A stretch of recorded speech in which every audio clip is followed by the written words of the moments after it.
Magandang umaga, nagbabalik ang PTV Newsbreak. Nilinaw ni Department of Foreign Affairs Secretary Perfecto Yasay na hindi gera ang pakay ng Pilipinas sa Russia at China.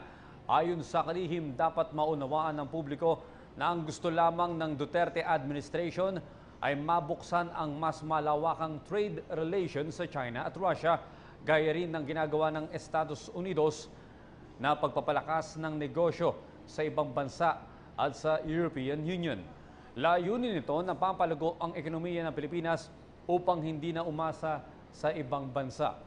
Binigyan din ni Yasay na kinikilala pa rin ng Pilipinas ang US na siyang nag-iisang military ally nito at nirerespeto ang nilagdaang mga kasunduan kagaya ng Enhanced Defense Cooperation Agreement at Visiting Forces Agreement. Sa iba pang balita, nagsagawa ng planning session sa Camp Bautista, Sulu ang pamahalaan at pribadong sektor upang masimulan na ang infrastructure at humanitarian program sa Sulu bilang bahagi ng kampanya kontra terorismo.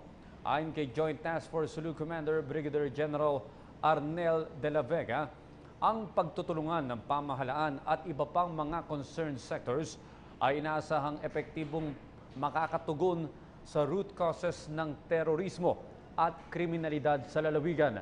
Tinalakay sa isang araw na pagpupulong ang pagpapatupad ng DPWH ng infrastructure projects tulad ng main access roads at farm-to-market roads at pagsasagawa ng DSWD ng humanitarian assistance programs para sa mga residente na naapektuhan ng kaguluhan sa Sulu.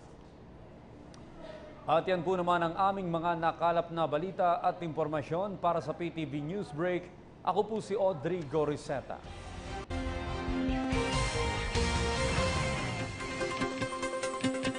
Hi, ako po si Aljo Bendijo. Subscribe na sa PTV YouTube channel. I-click lang ang subscribe button.